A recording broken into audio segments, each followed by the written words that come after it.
అబ్బాయి గారు నమస్తే, మీ పేరు? నమస్తే, నా పేరు రమణ. ఏం చేస్తుంటారు? ఏదో చిన్న సిరి వ్యాపారం. ఎక్కడ, ఏ ఏరియా బాబాయ్ మీది? ఇక్కడే ఉండేది, సతీష్ రోడ్. ఏంటి, ఎలా ఉంటుంది ఈసారి? గద్దె రామ్మోహన్ రావు గారు లేకపోతే దేవినేని అవినాష్ గారు? గద్దె రామ్మోహన్ రావు వస్తే ప్రజల మనిషి, అందరూ మంచి చెడ్డలు చూసుకునే వ్యక్తి. ఆయనే గెలిస్తే బాగుంటుంది అనుకుంటున్నాం. అది మరి ఒకవైపు అసలు ఆయన ఏం అభివృద్ధి చేయలేదు, 10 సంవత్సరాలు ఎమ్మెల్యేగా పనిచేశారు అంతేనా ప్రచారం చేస్తున్నారు. ఏటి రేపు వర్షం పడితే రోడ్లోనే నల్లాం, ఒక సైకిల్ వెళ్దు, మనుషులు కూడా నల్లాం.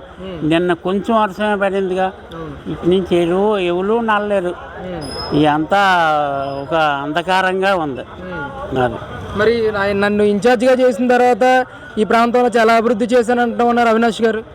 అవినాష్ గారు చేశారు అని అంటే ఆయన ఏదో చేశాడు అనుకోండి, కానీ ఇక్కడ ఏది అభివృద్ధి లేదు.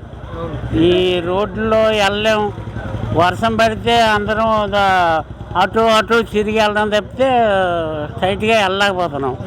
అది ఆ తర్వాత ఇది కిష్టలంక అంటే పెద్ద ఒక ఊరంత ఉంది, ఫ్లైఓవర్ లేదు. ఫ్లైఓవర్ రోడ్లు దాటి వెళ్ళాలంటే మాలాంటి వాళ్ళకి భయం వేస్తుంది. ఒక ఆడపిల్లలు బయటికి వెళ్ళాలి, అటు రోడ్డు దాటి వెళ్ళాలని అవ్వట్లేదు.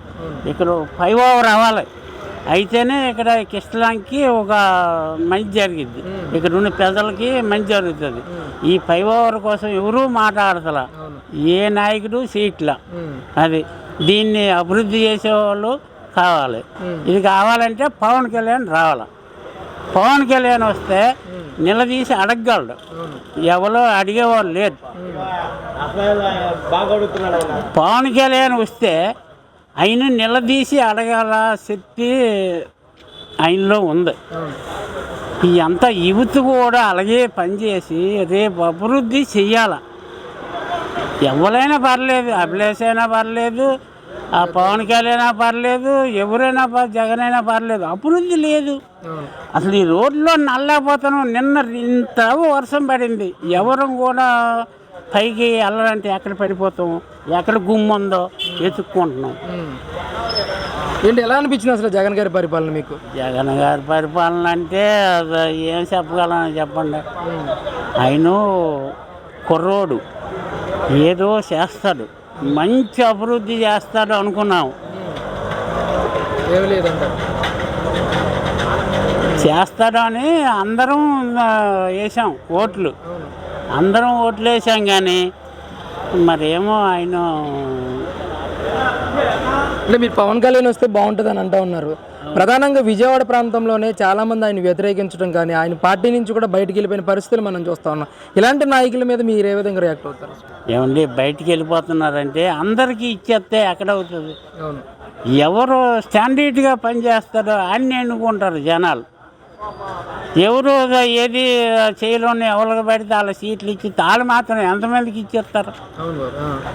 కరెక్ట్గా ఇది చేసే వాళ్ళని వాళ్ళు కూడా అలా జంప్ అవ్వకూడదు, కరెక్ట్గా పనిచేయాలి. నిజాయితీ అయినాడు ఎవరైనా సరే. నిజాయితీ రాజకీయ నాయకులు ఉన్నారంటారా? నిజాయితీ రాజకీయ నాయకులు అంటే ఇంకా ఎవరున్నారు? మోడీ గారే ఉన్నారు. జై శ్రీరామ్ అంతే అంటారు. జై శ్రీరామ్. ఇక్కడ గద్దె రామ్మోహన్ రావు గారి గురించి చెప్పాలంటే ఒక మాటలో ఏం చెప్తారు బాబాయ్? గద్దె రామ్మోహన్ రావు నెంబర్ 1 వ్యక్తి. అయ్యను మా కిష్టలంకలో ఏ ఇది ఉన్నా ఎంబటే పేదోళ్ళ, తక్కువల, వీళ్ళు ఎక్కువలను సింగిల్గా వచ్చేస్తాడు, పలకరిస్తాడు, బాగున్నారా అంటాడు. అది గెలుస్తారంటారు అయితే ఆయన? గెలాలి.